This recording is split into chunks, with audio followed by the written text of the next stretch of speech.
Welcome back to the English hour. So literary criticism and theory की series में हमको next जो पढ़ना है वो बहुत इंपॉर्टेंट टॉपिक है जिसका नाम है फेमिनिज्म या फिर feminist theory. So without wasting any further time let's get started. Feminist criticism जो है वो एक अप्रोच है जो लिटरेचर को जेंडर के लेंस से स्टडी करता है। ओके वो पूछता है बेसिकली वुमेन को टेक्स्ट में कैसे रिप्रेजेंट किया गया है, पावर किसके हाथ में है, and whose voices are ignored or silenced. The main features of feminism are very simple. So it studies how gender and power work in literature. Forgotten women writers को रिकवर किया जाता है एंड जो patriarchal stereotypes है उसको question किया जाता है एंड फीमेल आइडेंटिटी और एक्सपीरियंस को सेंटर स्टेज पर रखा जाता है। सो इन शॉर्ट अगर हम देखेंगे, feminist criticism reshapes the way we read literature. मतलब देखो, ये वुमेन की वॉइसेस को वापस लाता है, पेट्रियार्की को चैलेंज करता है और इक्वालिटी और रिप्रेजेंटेशन की तरफ पुश करता है। अब हम ऐसे कुछ फीमेल राइटर्स को डिस्कस करेंगे जिनकी वजह से आज हम फेमिनिस्ट क्रिटिसिज्म ये टॉपिक पढ़ रहे हैं। तो सबसे पहले है मैरी वॉलस्टोनक्राफ्ट। ये एक अर्ली फेमिनिस्ट थिंकर थी। उनका एक बहुत ही फेमस वर्क था जिसका नाम है a vindication of the rights of women, जो कि 1792 में पब्लिश हुआ था। So in this book she argued strongly for education and equality for women. इसी वजह से उन्हें मदर ऑफ फेमिनिज्म भी कहा जाता है। मैरी वॉलस्टोनक्राफ्ट जो थी एक बहुत ही क्रिटिकल थिंकर थी। उन्होंने क्या कहा, विमेन मेन से नेचुरली इंफीरियर नहीं है, वो कमज़ोर इसीलिए लगती है क्योंकि उन्हें प्रॉपर एजुकेशन नहीं दी गई। जिस तरीके से एक भाई को बड़ा किया जाता है उसी तरीके से, उसी सेम तरीके से बहन को बड़ा नहीं किया जाता। तो उस जो वो घर की जो लड़की है उसको ना प्रॉपर एजुकेशन मिलती है और इसी वजह से वो थोड़ी पीछे रह जाती है। सो वो कहती है अगर उन्हें एजुकेशन मिले तो वुमेन भी रैशनल, केपेबल और इक्वल बन सकती है। आगे मैरी वॉलस्टोनक्राफ्ट कहती है कि सोसाइटी को हर एक लड़की को इक्वल अपॉर्चुनिटीज देनी चाहिए सो दैट वो लड़कों से कंधा मिला के चल सके। उनकी इस बुक में मैरी वॉलस्टोनक्राफ्ट ने मैरिज को भी बहुत क्रिटिसाइज किया है। वो कहती है क्योंकि ये वुमेन की फ्रीडम को लिमिट करता है। और उन्होंने कहा कि women should be both good mothers and responsible citizens. और सबसे इम्पॉर्टेंट, उन्होंने डिमांड किया कि गर्ल्स के लिए रैशनल एजुकेशन होनी चाहिए।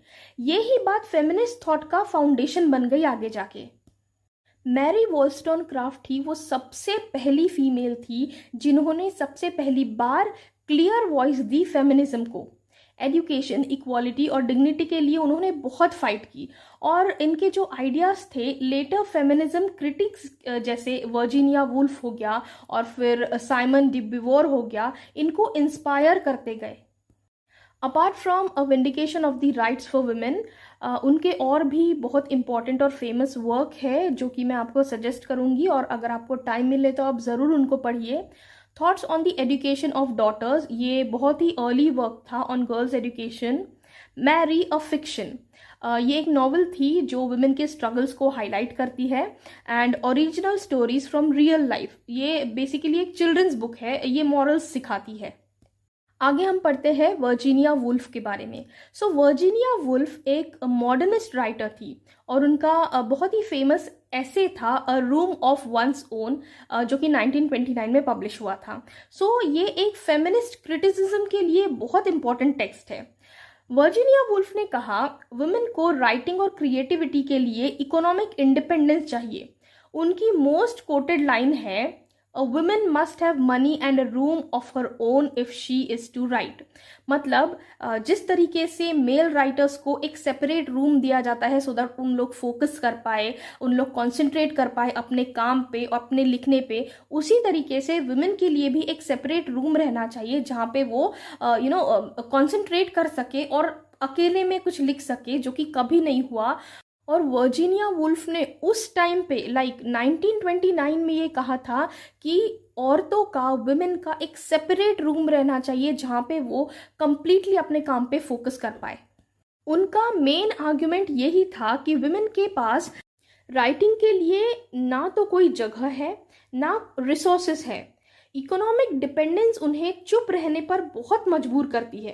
ठीक है, हिस्ट्री में मेल डोमिनेंस ने फीमेल क्रिएटिविटी को कंप्लीटली दबा दिया है, इसलिए वुमेन को अपनी फ्रीडम और अपना स्पेस चाहिए। और that is the main reason, ये ही बेसिक रीजन है कि वुमेन को भी अपना सेपरेट रूम चाहिए, सो दैट वो अपने काम के ऊपर अच्छी तरीके से फोकस कर सके। वर्जीनिया वुल्फ ने अपने राइटिंग्स में एक इमेजिनरी कैरेक्टर बनाया था जिसका नाम था जूडिथ शेक्सपियर, जो कि विलियम शेक्सपियर की सिस्टर होती है। सो वर्जीनिया वुल्फ कहती है जूडिथ भी उतनी ही टैलेंटेड है, लेकिन उसको एजुकेशन और अपॉर्चुनिटीज नहीं मिली जैसे कि उसके भाई को मिली थी विलियम शेक्सपियर को। सो उसकी कहानी ये दिखाती है कि सोसाइटी ने वुमेन की जीनियस वुमेन के टैलेंट को, और वुमेन इतनी जीनियस होते हुए भी कैसे उसके टैलेंट को डिस्ट्रॉय किया है। William Shakespeare on the other hand बहुत फेमस हो गए, उनका नाम हर लिटरेचर लवर की ज़बान पे रहता है, लेकिन जूडिथ शेक्सपियर का नहीं होता। जबकि जूडिथ शेक्सपियर भी उतनी ही टैलेंटेड है जितना कि विलियम शेक्सपियर है, लेकिन जूडिथ शेक्सपियर को उतनी अपॉर्चुनिटीज़ दुनिया ने कभी दी ही नहीं जितनी विलियम शेक्सपियर को दी। सो वर्जीनिया वुल्फ अपने कह सकते हैं आप डिमांड्स या फिर कुछ आइडियाज़ लोगों के सामने या दुनिया के सामने प्रेजेंट करती है। वो कहती है विमेन को क्रिएटिविटी के लिए मनी और अपना खुद का रूम चाहिए। हिस्ट्री ने विमेन की कहानी को जैसे इरेज ही कर दिया है। इसीलिए लिटरेचर को विमेन की वॉइसेस को इंक्लूड करना होगा, और ये बहुत ज़रूरी है। बिना जेंडर इक्वालिटी के आर्ट कंप्लीट नहीं हो सकता। तो अगर हम जेंडर इक्वालिटी की बात करते हैं तो उसमें लिटरेचर के लिए भी पूरी जगह होनी चाहिए। वर्जीनिया वुल्फ ने फेमिनिज्म को एक बहुत ही पावरफुल मेटाफर दिया है, अ रूम ऑफ वंस ओन। आप ये ज़रूर पढ़िए। ये मेटाफर इंडिपेंडेंस और फ्रीडम का सिंबल बन गया है, और उनका जो काम है, उनका जो ये वर्क है, बाद के जो फेमिनिस्ट क्रिटिक्स है जैसे कि इलाइन शोवाल्टर हो गया, उनके लिए बहुत इंस्पायरिंग बना, उनके लिए फाउंडेशन बना। So apart from rooms of one's own, इनकी और भी कुछ बुक्स है जो मैं सजेस्ट करना चाहूँगी। फर्स्ट है मिसेस डैलोवे, जो कि 1925 में पब्लिश हुई थी। ये एक मॉडर्निस्ट नॉवल है about a single day in London. Number second है टू द लाइट हाउस, ये 1927 में पब्लिश हुई थी। ये बहुत फेमस नॉवल है, ये फैमिली और टाइम को एक्सप्लोर करती है बेसिकली। आगे हमको सिमोन डे बोवर के बारे में पढ़ना है। सो ये एक फ्रेंच फिलोसोफर और फेमिनिस्ट थी। उनका सबसे famous work the second sex, जो कि 1949 में पब्लिश हुआ था। सो इस बुक में उन्होंने वुमेन की ऑपरेशन को हिस्ट्री और सोसाइटी के कॉन्टेक्स्ट में स्टडी किया।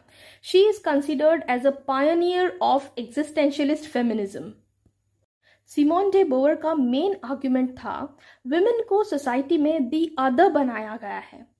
Man is seen as the subject, the norm, और वुमेन को सेकेंडरी माना जाता है। मतलब ये दुनिया में सबसे पहला जो है वो मैन है, आदमी है, और औरत जो है वो सेकेंडरी है।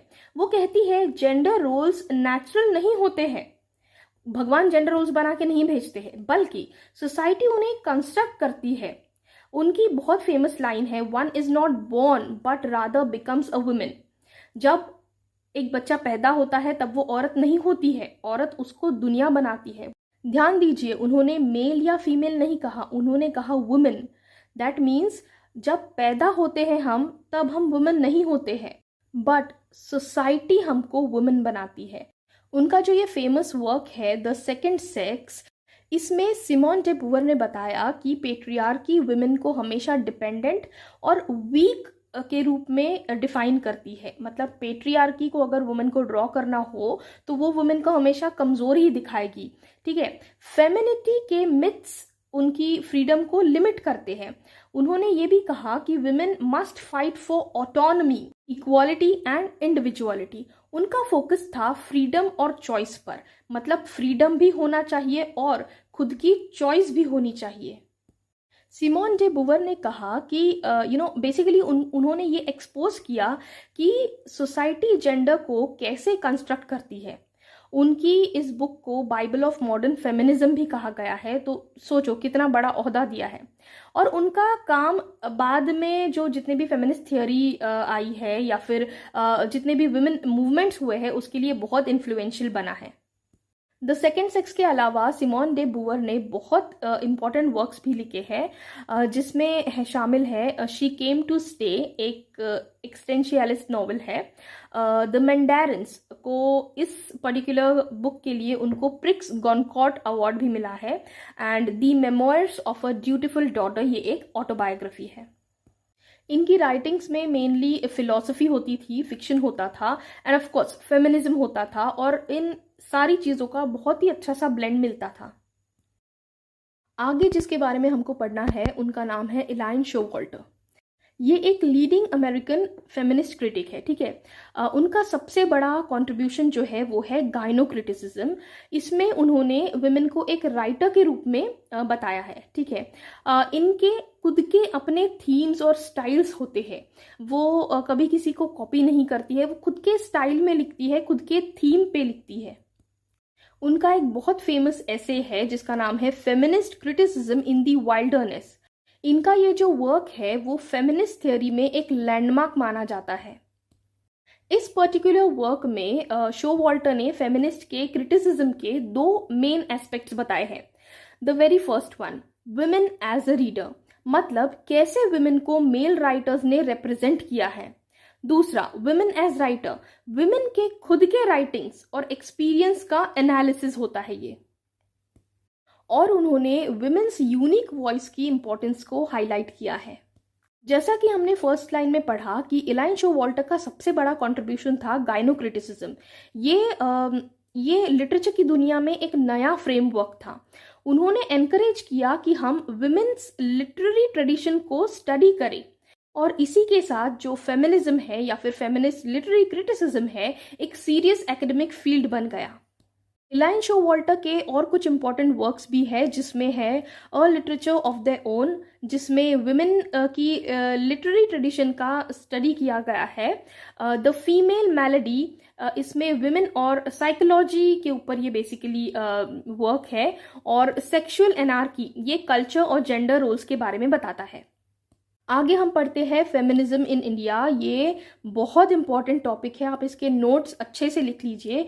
इसके ऊपर 20 मार्क्स का आंसर इन डिटेल आता है, तो ये आपको बहुत अच्छे से पढ़ना है। So let's start. सो देखो, इंडिया में फेमिनिज्म का मेन फोकस है gender inequality, education, economic independence और वुमेन के राइट्स, ठीक है।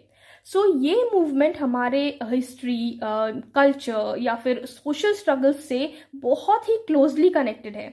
और यहाँ के जो राइटर्स हैं या फिर जो एक्टिविस्ट हैं, उन्होंने वुमेन की वॉइसेस को सोसाइटी और लिटरेचर में बहुत हाईलाइट किया है। आप ऐसे बहुत सारे वर्क देख लीजिए, नॉवेल्स पढ़ लीजिए, जहाँ पे बड़े बड़े राइटर्स ने, बड़े बड़े एक्टिविस्ट ने अपने बहुत सारे वर्क में वुमेन की वॉइसेस को या फिर उनके राइट्स को कह लीजिए, लिटरेचर में अच्छे से, बहुत ही अच्छी तरीके से हाईलाइट किया है। इंडियन फेमिनिज्म के कुछ सबसे इंपॉर्टेंट कंसर्न्स है जो कि हमको समझना और पढ़ना बहुत ज़रूरी है। तो सबसे पहला है एजुकेशन फॉर वुमेन, क्योंकि एजुकेशन के बिना एम्पावरमेंट पॉसिबल ही नहीं है, इसलिए एजुकेशन को सबसे टॉप पे रखा गया है।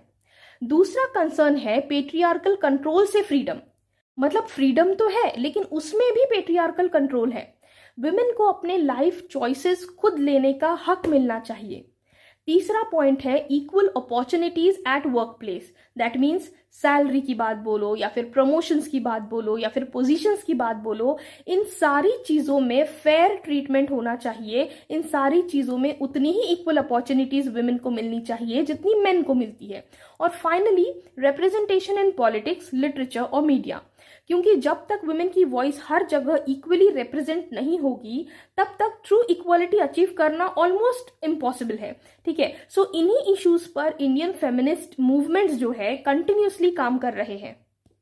इंडिया के कुछ पावरफुल फेमिनिस्ट राइटर्स हैं, जैसे कि कमला दास, जिनकी पोएट्री फीमेल आइडेंटिटी पर है, शशि देशपांडे की दैट लॉन्ग साइलेंस, महाश्वेता देवी की जिन्होंने ट्राइबल वुमेन के स्ट्रगल्स लिखे हैं, और अरुंधति रॉय बोलो the God of small things, ये भी बहुत ही स्ट्रॉन्ग वर्क है उनका। इंडिया में हम देखते आए हैं, हमारे देश में, ये कोई बोलने वाली बात नहीं है, ये आपको और मुझको, हम सबको पता है कि फेमिनिज्म जो है एक बहुत ही लॉन्ग जर्नी है, इसके साथ में एक स्ट्रॉन्ग जर्नी रही है। बहुत बड़े बड़े नाम है इसमें, बहुत पूजनीय नाम है आप बोल सकते हैं, जैसे कि राजा राम मोहन रॉय है, सावित्री बाई फुले है। सो इनके सोशल रिफॉर्म से लेकर मॉडर्न मूवमेंट्स जैसे #MeToo जो कि कुछ साल पहले ट्रेंड में था, यहाँ तक आज भी फेमिनिज्म इक्वालिटी और फ्रीडम के लिए स्ट्रगल करता है। और जब तक true equality, true independence achieve नहीं हो जाए, ये आगे भी स्ट्रगल करता रहेगा। So all in all, to wrap up, मैं ये कहूँगी फेमिनिज्म सिर्फ एक थ्योरी नहीं है, ये एक स्ट्रगल है आपकी डिग्निटी के लिए, इक्वालिटी के लिए और सबसे इम्पॉर्टेंट फ्रीडम के लिए। मैरी वॉलस्टोनक्राफ्ट से लेके सिमोन डी बोवर तक, या फिर वर्जीनिया वुल्फ से लेकर इलाइन शोवाल्टर तक, और आज की इंडियन फेमिनिस्ट तक भी ये जर्नी अभी भी चल रही है। देखो, हर एक वुमेन की वॉइस मैटर करती है, हर एक स्टोरी भी मैटर करती है, हर एक स्टोरी वैल्यू करती है। और सवाल ये नहीं है कि वाई फेमिनिज्म, सवाल ये है कि इनजस्टिस देखकर भी हम कैसे चुप रह सकते हैं, राइट। सो फेमिनिज्म एक आवाज है जो कभी रुक नहीं सकती, और ये आवाज हमेशा गूंजती रहेगी। सो ये था feminism from start to end, हर एक चैप्टर को हमने बहुत अच्छे से पढ़ा है, और आई होप ये वीडियो आपके लिए हेल्पफुल रहा हो। अगर ये वीडियो आपके एग्जाम प्रिपरेशंस में हेल्पफुल रहता है तो एक लाइक कर दीजिए, सब्सक्राइब कर दीजिए, एंड अपने MA in English literature students के साथ में या फिर लिटरेचर लवर फ्रेंड्स के साथ में शेयर करना ना भूलें। Thank you so much.